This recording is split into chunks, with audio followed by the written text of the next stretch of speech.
اعضاء کی کہانی، اعضاء کی زبانی، اس عنوان کے تحت ہم آپ کو سنا رہے ہیں تھائمس گلینڈ کی کہانی خود اس کی زبانی۔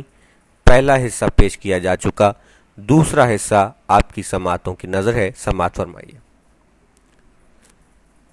ایسے بچے جو میرے بغیر پیدا ہوں وہ چند ماہ سے زیادہ زندہ نہیں رہ پاتے۔ اس کے برعکس جب آپ اس دنیا میں آئے تو میں آپ کے ساتھ تھا۔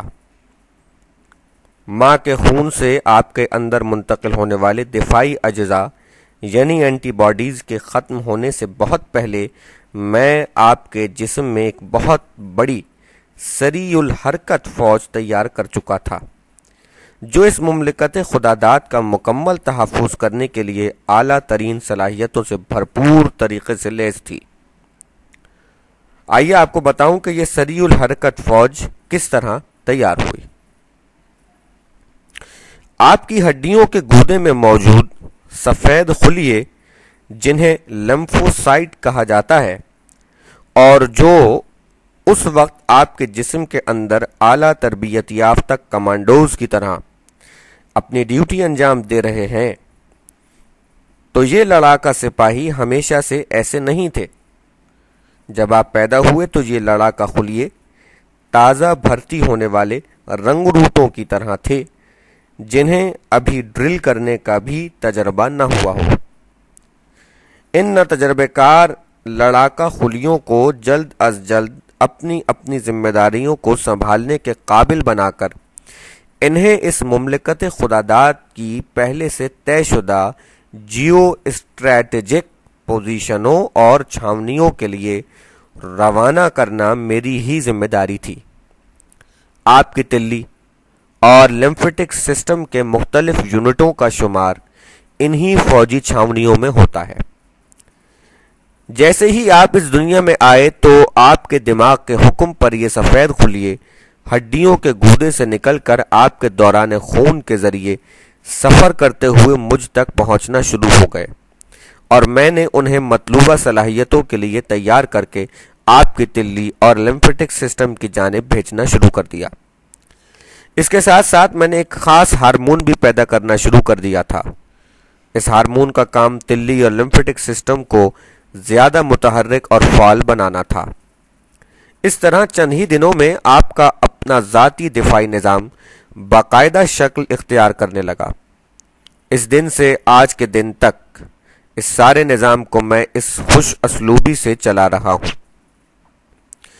جسم کے یہ لڑاکا خلیے یعنی لیمفوسائٹس جنہیں میں اور ممکنہ طور پر آپ کی آنت بھی پیدا کرتی ہے، بڑی حیران کن صلاحیتوں کے مالک ہیں۔ یہ خلیے بیک وقت چالاک جاسوس، سفاک قاتل اور جانثار سپاہی ہوتے ہیں۔ لیمفوسائٹس نامی یہ خلیے خون میں موجود سفید خلیوں کی کل تعداد کے چوتھے حصے کی نمائندگی کرتے ہیں۔ یہ خون میں داخل ہونے والے ہر ممکنہ دشمن کو فوری طور پر شناخت کر لیتے ہیں۔ یہ دشمن فلو کا وائرس بھی ہو سکتا ہے اور انگلی میں چبھنے والا کانٹا بھی۔ لیمفوسائٹس دوران خون کے ساتھ پیٹرولنگ کرتے رہتے ہیں اور اس طرح کے دشمن کو دیکھتے ہی خطرے کا الارم بھی بجا دیتے ہیں۔ جسم کا الارمنگ اور کمیونیکیشن سسٹم کیمیکلز کے ذریعے کام کرتا ہے۔ اسے کمپلیمنٹ سسٹم کہا جاتا ہے۔ کمپلیمنٹ سسٹم کے 3 درجے ہوتے ہیں۔ خطرے کی مناسبت سے اس کا صرف ایک درجہ بھی متحرک ہو سکتا ہے اور زیادہ خطرے کی صورت میں دوسرا اور تیسرا درجہ بھی۔ یہ سمجھ لیں کہ بیرونی حملہ ہونے کی صورت میں جسم کا الارمنگ سسٹم خطرے کی شدت کی مناسبت سے 3 مختلف طرح کے سائرن بجاتا ہے۔ جسم کی دفاعی فوج کی مختلف پلاٹون، بٹالینز ان سائرنوں کا الگ الگ مطلب جانتی ہیں۔ مثلا اکثر چھری سے انگلی کٹ جاتی ہے اور یہاں معمولی سا انفیکشن پیدا ہو جاتا ہے۔ یہ انفیکشن آپ کے لیے ممکن ہے معمولی ہو، لیکن لیمفوسائٹس نامی ان خلیوں کے لیے اس طرح کی کوئی چیز معمولی نہیں ہوتی۔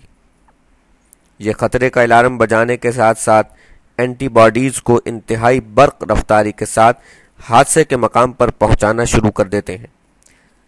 ساتھ ساتھ وہ لیمفوسائٹس جو سب سے پہلے جائے حادثہ پر پہنچے تھے جسم کے دوسرے علاقوں میں پیٹرولنگ کرنے والے سفید خلیوں کو بھی سگنلز روانہ کرتے ہیں کہ وہ بھی اینٹی باڈیز کو یہاں لانا شروع کر دیں۔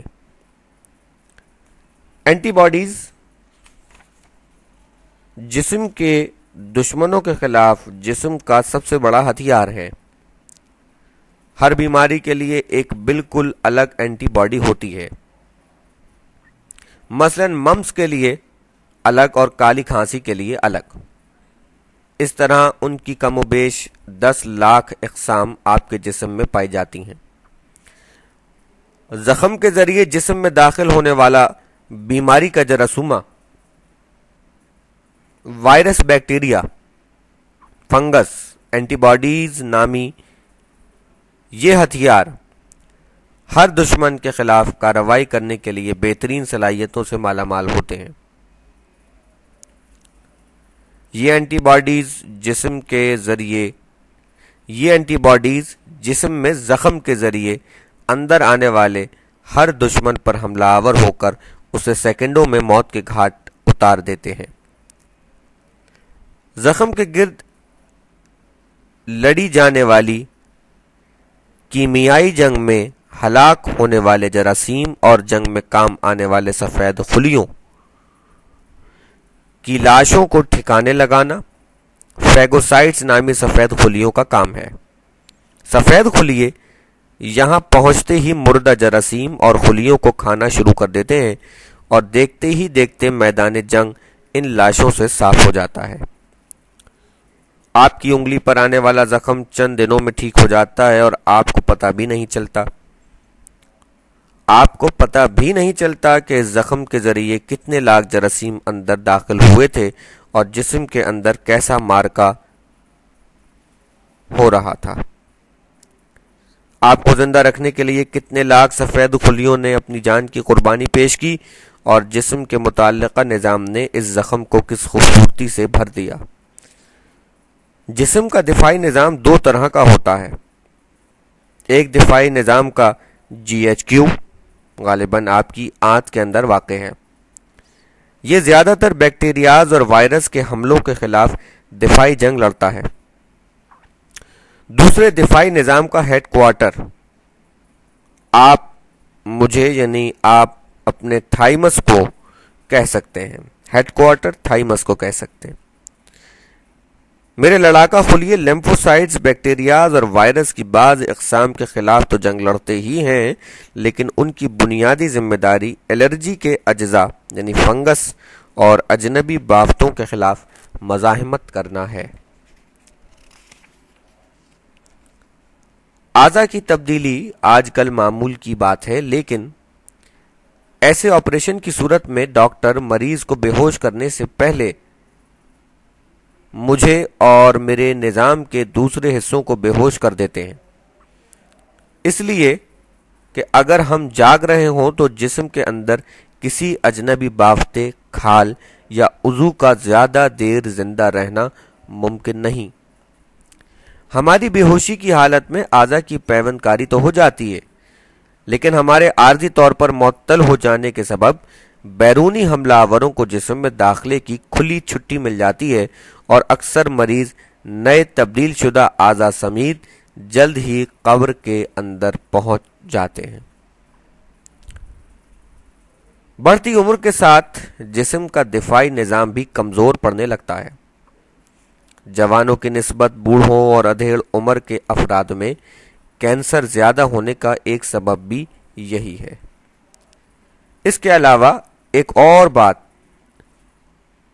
جس پر غور کرنے کی ضرورت ہے، آپ نے سنا ہوگا کہ کسی شخص کو اچانک ہی کینسر ہوا اور پھر اچانک ہی کسی سبب کے بغیر پراسرار طریقے پر ختم ہو گیا۔ میرے خیال میں ایسا 2 وجوہات سے ہو سکتا ہے۔ مثلا یہ ممکن ہے کہ مریض کے جسم کے اندر دفاعی نظام کسی بھی سبب سے کچھ عرصے کے لیے معطل ہو گیا ہو۔ اس عرصے میں کینسر کے خلیوں نے سر اٹھانا شروع کر دیا، لیکن اس سے پہلے کہ کینسر مزید ہاتھ پاؤں پھیلاتا، جسم کا دفاعی نظام عارضی نیند سے بیدار ہو کر پوری شدت سے کینسر کے خلیوں پر حملہ آور ہو گیا اور اس نے کینسر کا خاتمہ کر ڈالا۔ اور ایسا بھی ہو سکتا ہے کہ کینسر کے آپریشن کے بعد رسولی یعنی ٹیومر کو نکال دیا گیا ہو۔